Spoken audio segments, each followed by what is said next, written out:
आंखों की रोशनी और गौतम बुद्ध। भूमिका। गौतम बुद्ध के समय में राजगृह से कुछ कोस दूर एक छोटा सा गांव था। वहां के लोग बुद्ध की शिक्षाओं को सुनने के लिए प्रायः राजगृह आते जाते रहते थे। इसी गांव में एक गरीब ब्राह्मण परिवार रहता था, जिनका एकमात्र बेटा सूरदास बचपन से ही नेत्रहीन था। उसकी माँ रोज प्रार्थना करती थी कि कोई चमत्कार हो और उसका पुत्र दुनिया को अपनी आंखों से देख सके। एक दिन जब बुद्ध राजगृह में ठहरे हुए थे, तो सूरदास की माँ ने सुना कि बुद्ध करुणा और ज्ञान के सागर हैं। यदि कोई उनकी शरण में जाए तो वह जीवन का सत्य जान सकता है और दुखों से मुक्त हो सकता है। वह अपने बेटे को लेकर बुद्ध के पास पहुंची। गौतम बुद्ध से भेंट। महावन में एक वट वृक्ष के नीचे बुद्ध अपने शिष्यों के साथ ध्यान कर रहे थे। सूरदास की मां ने श्रद्धा से प्रणाम किया और विनम्र स्वर में बोली, भगवान, मेरा बेटा जन्म से अंधा है। क्या कोई उपाय है जिससे इसकी आंखों की रोशनी लौट सके? बुद्ध कुछ क्षण शांत रहे, फिर बोले, इस संसार में केवल आंखों से देखना ही रोशनी नहीं है, मन की आंखें खुलना उससे भी बड़ा प्रकाश है। सूरदास ने विनम्रता से पूछा, भगवान, क्या मेरी आंखें कभी रोशनी देख सकेंगी? बुद्ध मुस्कुराए और बोले, सूरदास, मैं तुम्हें दो प्रकार की दृष्टि देने का उपाय बताता हूँ। एक वह जिससे तुम्हारी आंखें खुल सकती हैं और दूसरी वह जिससे तुम्हारा अंतर्मन प्रकाश से भर जाएगा। एक चमत्कारी उपाय। बुद्ध ने कहा, प्रत्येक दिन प्रातःकाल सूर्योदय से पहले एक चम्मच आंवला और शहद का मिश्रण लो। आंवला में वह गुण है जो आंखों की ज्योति को बढ़ाता है। सभी शिष्य आश्चर्य से बुद्ध को देखने लगे। क्या सच में केवल आंवला और शहद से आंखों की रोशनी लौट सकती है? बुद्ध मुस्कुराए और बोले, यह उपाय तभी कारगर होगा जब इसके साथ मन की अशुद्धियों को भी दूर किया जाए। केवल बाहरी उपचार से दृष्टि नहीं लौटती, आंतरिक शुद्धि भी आवश्यक है। आत्मदृष्टि का मार्ग। सूरदास ने जिज्ञासा से पूछा, भगवान, आंतरिक शुद्धि कैसे प्राप्त होगी? बुद्ध ने उत्तर दिया, सत्य का पालन, अहिंसा, करुणा और ध्यान के अभ्यास से। जब मन निर्मल होगा तो दृष्टि स्वतः स्पष्ट होने लगेगी। तुम्हें प्रत्येक दिन ध्यान करना होगा, अपने भीतर की ज्योति को जागृत करना होगा। सूरदास ने श्रद्धा से सिर झुकाया और उस दिन से न केवल आंवला और शहद का सेवन करने लगा, बल्कि ध्यान, सत्संग और सेवा में भी जुट गया। दृष्टि का चमत्कार। कुछ महीनों बाद सूरदास को अनुभव होने लगा कि उसकी आंखों के सामने हल्की रोशनी दिखने लगी। धीरे धीरे वह धुंधले रूप से चीजें देखने लगा।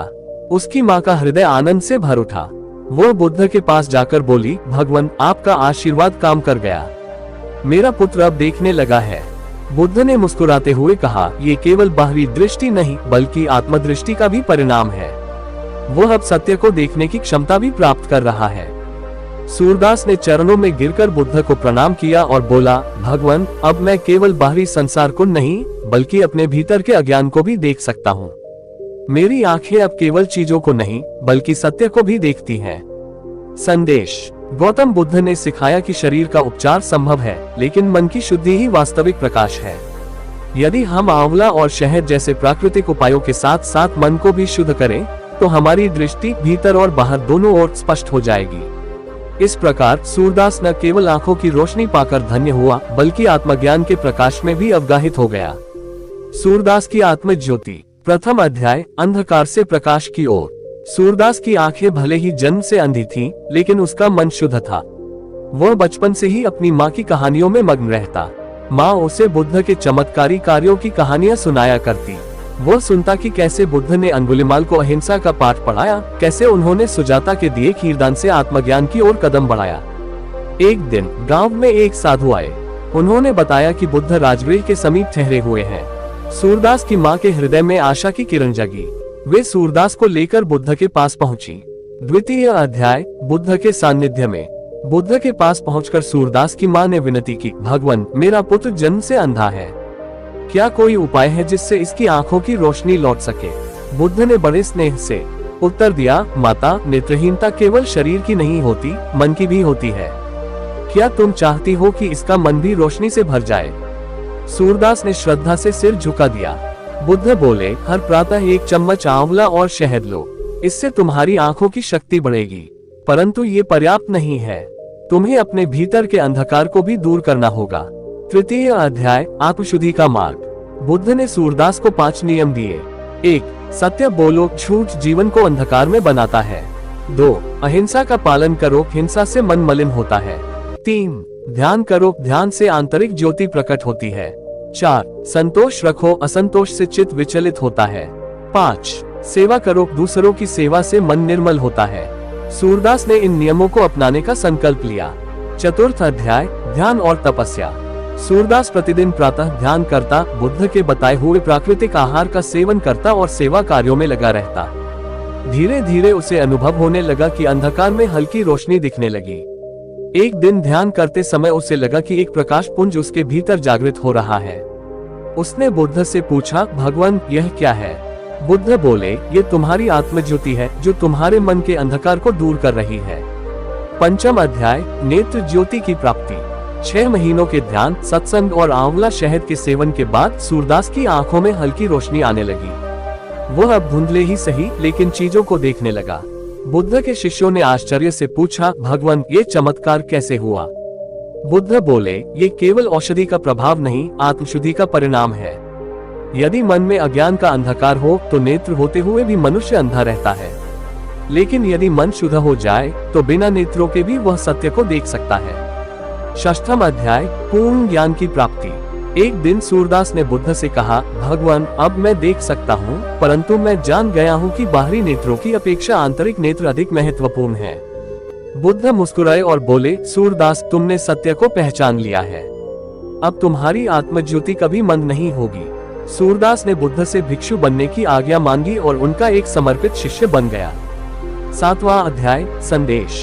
ये कहानी हमें सिखाती है कि केवल बाहरी दृष्टि महत्वपूर्ण नहीं है। यदि हम प्राकृतिक जीवन शैली अपनाएं, ध्यान करें और सत्य के मार्ग पर चले, तो हम अपनी आत्मज्योति को जागृत कर सकते हैं। यही वास्तविक नेत्र ज्योति है। सूरदास का आत्मबोध। अध्याय 1, जन्म और प्रारंभिक जीवन। सूरदास एक निर्धन ब्राह्मण परिवार में जन्मा था। जन्म से ही उसकी आंखें रोशनी से वंचित थी। गांव के लोग उसे दया भरी दृष्टि से देखते, परंतु उसकी माँ कहती, बेटा असली रोशनी आंखों में नहीं मन में होती है। सूरदास की माँ भगवान बुद्ध की कहानियां सुनाया करती। वे बताती कि बुद्ध ने अज्ञान के अंधकार को मिटाने के लिए ज्ञान का दीप जलाया। सूरदास ये सब सुनकर सोचता, क्या मैं भी कभी इस अंधकार से मुक्त हो सकता हूँ? अध्याय 2, बुद्ध से मिलने की इच्छा। एक दिन गांव में खबर आई कि भगवान बुद्ध पास के वन में ठहरे हुए हैं। सूरदास की माँ ने कहा, बेटा चलो बुद्ध से मिलते हैं, शायद वे तुम्हारे जीवन में प्रकाश ला सके। लंबे सफर के बाद वे बुद्ध के पास पहुँचे। सूरदास ने श्रद्धा से प्रणाम किया और कहा, भगवान क्या मैं भी दुनिया को देख सकता हूँ? बुद्ध मुस्कुराए और बोले, दुनिया को देखने से अधिक महत्वपूर्ण है सत्य को देखना। अध्याय 3, आंखों की रोशनी का प्राकृतिक उपाय। बुद्ध ने सूरदास से कहा, प्रत्येक प्रातः 1 चम्मच आंवला और शहद का सेवन करो।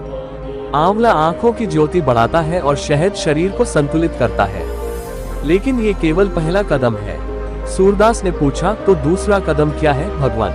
बुद्ध बोले, मन के अंधकार को भी दूर करना होगा। सत्य, ध्यान, सेवा और संतोष के बिना कोई व्यक्ति वास्तव में देख नहीं सकता। अध्याय 4, ध्यान और आत्मदर्शन। सूरदास ने बुद्ध के निर्देशों का पालन किया। वह रोज आंवला और शहद खाता, नियमित ध्यान करता और अपने भीतर के विचारों को शुद्ध करने का प्रयास करता। कुछ समय बाद उसे अनुभव हुआ कि वह कुछ धुंधले आकार देखने लगा है। वह रोमांचित हो उठा। बुद्ध ने समझाया, यह बाहरी दृष्टि से अधिक महत्वपूर्ण है कि तुम्हारा अंतर्मन स्पष्ट हो रहा है। अध्याय 5, 1 महत्वपूर्ण परीक्षा। एक दिन सूरदास ने सुना कि गांव के कुछ लोग किसी पेड़ के नीचे सो रहे वृद्ध को मारने की योजना बना रहे थे, ये सोचकर कि वह कोई चोर है। सूरदास भागा भागा वहां पहुंचा और बोला, रुको, मैं देख सकता हूं कि यह कोई चोर नहीं, एक संत है। गांव वालों ने पूछा, पर तुम तो जन्म से अंधे थे, अब तुम कैसे देख सकते हो? सूरदास मुस्कुराया और कहा, बुद्ध के आशीर्वाद और सत्य के अभ्यास से मेरी दृष्टि लौट आई है। गांव वालों ने चमत्कार माना और सूरदास के प्रति श्रद्धा से भर उठे। अध्याय 6, पूर्ण ज्ञान की प्राप्ति। जब सूरदास बुद्ध से मिलने पहुंचा तो उसने भावुक होकर कहा, भगवान आपने मुझे केवल आंखों की रोशनी ही नहीं बल्कि जीवन की सच्ची दृष्टि भी दी है। बुद्ध बोले, अब तुम देख सकते हो क्योंकि तुमने अपने भीतर का अंधकार मिटा दिया है। सूरदास ने बुद्ध के चरणों में सिर झुका दिया और संन्यास लेकर उनके शिष्य बन गए। अध्याय 7, अंतिम संदेश। इस कहानी से हमें ये सीख मिलती है कि केवल बाहरी दृष्टि ही सब कुछ नहीं होती। यदि हम ध्यान, प्राकृतिक जीवन शैली और सत्य के मार्ग पर चले तो असली रोशनी हमारे भीतर प्रकट होगी।